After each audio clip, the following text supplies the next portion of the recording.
Welcome back to Wickerson Studios. I am continuing with just these new little scripts that I'm inventing out of nowhere.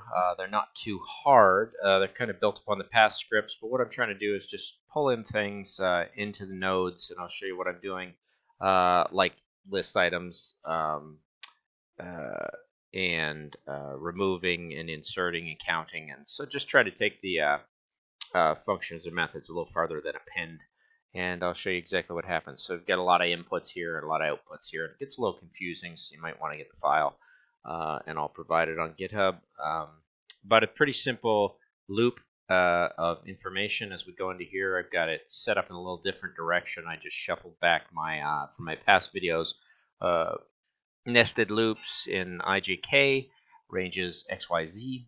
I just pulled my math, square root, amplification, which is a small slider here that I can pull this in and out and do some pretty cool undulating of that. So I just didn't hard code that. Multiply my, in my x direction, I go I as it iterates through x. And x you can play with here as well, and you can change that so you see you can have an effect there. This should slowly make sense to you as you dig through these kind of nested loops and building a geometry, and you end up with a nice surface like this that you can come into, and you can see there's something wonky in here. There's a weird little wobble. Now, why is that wobble in there? Why does that allow for a little more beauty and a little more subtlety? And that's really what I wanted to get into when you started doing the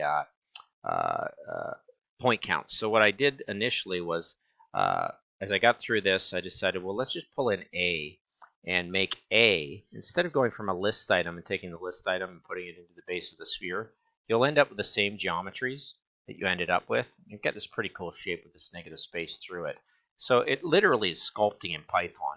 And this gets a little complex, and I'll go through it in full detail and build it and talk about it on my Patreon site, but this is just a little taste of it. The list item A is basically doing what this list item does. So the list item, I called a list item, and it brought it in by, I can go through there and choose the list item. And if I choose a different list item, you can see that I changed the shape of that. And what's really happening is I'm going through the points on that list item, which I could very well make this script run by making a Grasshopper script. But I also want to find ways of slowly tucking this into my Python nodes, and I want my nodes to become smarter and smarter. So I can stick that in there, and I can actually delete this. I don't even need that thing because it's not doing anything now. So just take that and probably just make it to a disable. It's not important at all. But you've got this cool shape that all these spheres come in at these points. And I think what I did was list items is I brought in a single list item. Yes, and I can play with that, and that moves around that negative space as I carve it out. And how I'm carving it out is pretty simple. We'll just do a little base here that you can see through the bottom, which isn't so interesting. But I put a sphere on that area, so you can see right here that sphere is formed. Let me see how I can get that. Maybe it's not so great here. Maybe I'll take everything off and make it visible. Make everything preview on. Yeah, so you can see the points as I make them. And make that surface. I can make the surface from that point, which is here. You can see that's there. And I dispatched it because I did a little split rep between the sphere. So if I take that sphere and I take this surface, basically I'm splitting the breadth. And of course I have control over where I want to choose a list item. And I can do that within the Python node. But not only with that, I can change the circumference of my sphere, which makes for a different cool thing. And sometimes the script breaks. And then I chose that negative space. So now you're going to have this weird little hole in here. And as I do the extrusion, you'll have this weird little negative space here. And if that's not big enough for you, you can always amplify. And so you're literally sculpting materials in 3 dimensions using Python formulas. So what I did was, there's the list item being tucked in the Python node. And I've also got this ability to go in here and make an additional point. And my additional point is right here. And I can change that point. I can move it off to Z, and I can move it up or down. But what I've done is I really mess up my point count over here in my UV count. So I removed A. I removed this point, the list item that I actually made, so it disappears. But what I did was in that area of where I took the insert location. So I made that a point, and I called that insert. I made insert point. I then made an insert. I want to insert this location into that location. So I chose another number, which is pretty simple, if you can follow that. So I can insert that point into different locations. And this is where it gets really fun. You start playing with geometries and you kind of mess it up if you get too far away from where you were. But you're building these different surfaces, and as we go back into here, and I end up just visualizing what I've done, I've got this very cool way of sculpting. And then I've got a little point count that I just wanted to make sure that, okay, if I take my insert point, I've got one single point count here, so that's running. And then what's really wild is if you end up sorting these points, it's not going to work at all because of the math that's involved up here. So if I just take that off and run the script, it's going to totally blast it into like oblivion, which is what happens. So sometimes you don't want your points sorted. You want them sorted farther up in the Python script. I hope that makes sense. I'll break that down in the fine details as I go. And as I go through a nice little intro of learning Python in the GH script, my goal is to actually make data visualizations so you can actually come out with some very simple geometries that can be applied to whatever you want, multiple points, multiple negatives. It's still a fast-running script, which I think is kind of cool. I'm going to take a little bake here, throw it in here, and there you go. Get this pretty interesting form. The only thing that happens is this gets a little paper thin here, and I'm not really happy with that surface on top, so I'll have to correct that. But if I take a look at this object and I throw that into an analyze surface environmental map, shows that, you can see you've got a pretty nice thing. I can take off my colors now, and I can simply revolve around and see this shape. And I just think it's amazing to make shapes like this that you can consider for casting and literally sculpting extremely formal work. Let me go back to here so I can grab all my sides. There we go, and I'll just do a zoom extends all. That's exactly what it's about. I'm just going in here and I am having as much fun as I possibly can. Let's get rid of my technical view and have this one up here. Throw it in a little turntable. And I think this is incredibly intuitive, and it's exactly what a sculptor goes through when they grab plaster or wax or steel and think about casting. I spent my day-to-day casting morel mushrooms, which I've had scanned and printed, and they've actually put it into a growing grasshopper script. But this is it. You're going in, you're setting up simple patterns, and then you're using the most basic of what you can do.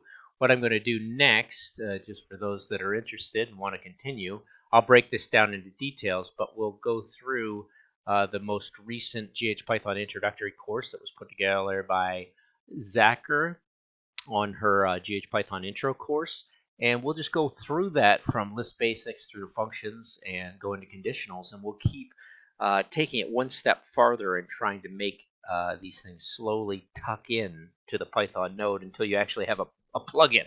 The reason you don't make a plugin with this and you just make a basic script, even though somebody noticed that I was just making a random Python node, is you don't know the application of that. You don't know really the front end where you want to go in jewelry or architecture or just formal sculpture. But I'm pretty excited about it. Just for instance, you go back into here, you pop it back on, you have your shape. It's hard to see what's happening. You can take off everything if you want. You go back into that strange shape, and then once again, just with a little bit of list item removing and inserting data and putting it in another spot, you can kind of play this until it kind of breaks as we go. I think it works when that number is close to this number. So I could probably do some conditionals, but you can see I'm getting some pretty cool shapes, dipping and diving down, and that's just dealing with list items. And there's one that opens at the top, which is kind of funky. And you could do multiple ones as well. And this one I'm just going to send out to a little bake again and take a look at what I have. Bake it. There you go. Nice little geometry that I probably, like I said, wouldn't make. I've got this, once again, this paper thin kind of area that once it was not, it's thin, but at some point it's got to come together. So, get into it, have fun with it, play with it, and visualize your data and understand that you can sculpt within the GH-Python node in creating and discovering things new by getting lost within them. And once again, I can go back in here and I'll just grab that original form. You've got everything that's decided here, and I can go back in and just play with my numbers. And if I go too small, I can undulate that one out. I can, things kind of explode into these strange little object shapes, kind of like plaster surrogates. I'm going to pull that form maybe up so it really jazzes up. I've got it on a bottom node right there as a kind of tunnel going through. But once again, I've built a pretty cool piece of architecture. Whether you like it or not, you probably don't know if you like or dislike something until you actually make it. So this is a nice way to get in here, and you can see there's a little bit of funk of this object coming through that one, and a little bit of detail and awkwardness coming on there. So I'm just going to get rid of that one and go back in and maybe make my sphere a little smaller. Oh, I could make it larger and really explode this, but I think I'll make it small so it works within there. And I'll do my little list item count. I'll pull my number to kind of undulate and move because I'm grabbing one of the points and swapping it out from the removing one point A at list item and then actually inserting insert location item, and then you can start to move this around and you can see how you can have the effect on that because that point's being generated. Now you get into lists and you get into list of lists. This could get real complicated and be a lot more for you to wrap your head around. But right now it's kind of a fun little assignment. We've got an awkward little thing there as it dips down. Let's see how many things are being produced here at the end. And it's still one closed brep, so let's throw it to a bake and see what we have. And once again, it's tucking in and running through itself and trying to do something funky. And we'll just take it to an analysis tool. Maybe this time we'll do the zebra and see what we get. We've got this awkward little kind of steel form that kind of breaks at this point and tries to figure out where it wants to go. Anyway, I do think this is incredibly creative and once again, incredibly intuitive. So give it a try and see where you can go with it. I'll break it down and we'll do some more experimentation with it. But the next thing I'm going to do is I'm going to play around a little bit with list functions. Thanks for watching.